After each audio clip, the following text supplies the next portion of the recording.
Chuck Hagel announced as the new nominee for Secretary of Defense. President Obama, take it away. Chuck Hagel is the leader that our troops deserve. He is an American patriot. He enlisted in the Army and volunteered for Vietnam. Chuck represents the bipartisan tradition that we need more of in Washington. For his independence and commitment to consensus, he's earned the respect of national security and military leaders, Republicans and Democrats, including me. In the Senate, I came to admire his courage and his judgment, his willingness to speak his mind, even if it wasn't popular. All right, well, it turns out even if President Obama nominates a Republican, the Republicans are in no bipartisan mood. They don't like Hagel. They don't want to confirm Hagel. And basically they're saying, didn't we already warn you not to nominate this guy? How dare you not listen to other Republicans, even if we're speaking against a former Republican? So here comes Lindsey Graham from South Carolina. Well, it's a controversial choice. Ryan Crocker truly is a diplomat in the best sense of the word.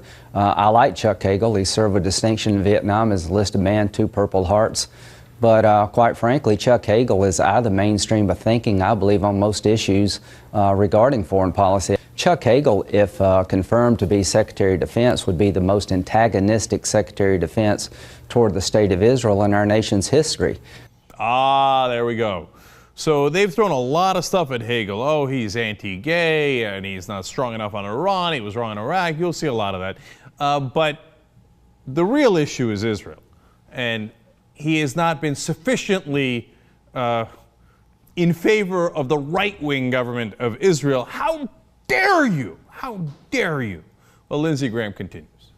He has long severed his ties with the Republican Party. This is an in-your-face nomination by the president to all of us who are supportive of Israel. I don't know what his management experience is regarding the Pentagon, little if any, so I think it's an incredibly controversial choice.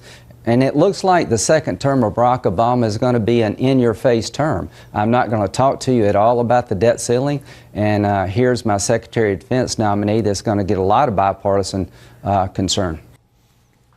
Hagel is a Republican. He never severed ties with the Republican Party. He's a Republican. They're like, no, not good enough. Not only do we demand that you pick Republicans, we demand that you pick even more right-wing Republicans. And you know why? He encouraged them. They said they were opposed to Susan Rice. President Obama was going to nominate her for Secretary of State, and then he pulled her back. I mean, Shirley Sherrod under the bus, Van Jones under the bus, long list of people under the bus because the Republicans didn't like him. So the Republicans think, wait a minute. Did we stutter? We already told you we don't want Hagel. How dare you? When we say you pick an extreme right-wing Republican as to be your Secretary of Defense, that's what you need to do. You understand? Okay. Now, on the issue of Israel, they say, my God, he said that Israel had a strong lobby. And he even used the words Jewish lobby. The idea that Israel would have a strong lobby, how dare he suggest something patently true? But don't take my word for it. Fred Kaplan is a great writer at Slate, one of the top national security writers in the country.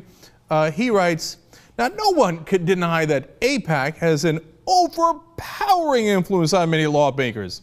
Hagel's sin in the eye of some was to call it the Jewish lobby instead of the Israel lobby.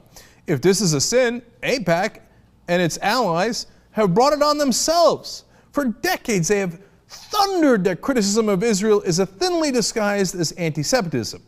Yet they cry anti-Semitism again when someone inverts the equation, which is what the phrase in question amounts to. If anti-Israel equals anti-Jewish, then pro-Israel equals pro-Jewish. Now, Fred Kaplan happens to be a Jewish American. I know I've interviewed him many times. And he's saying, look, we don't all agree with AIPAC. But if AIPAC says you criticize Israel, you're an anti-Semite, and then somebody says, well, then I am connecting Israelis and Jews, which, by the way, Hagel didn't say. It was mainly a misstatement on his part, right?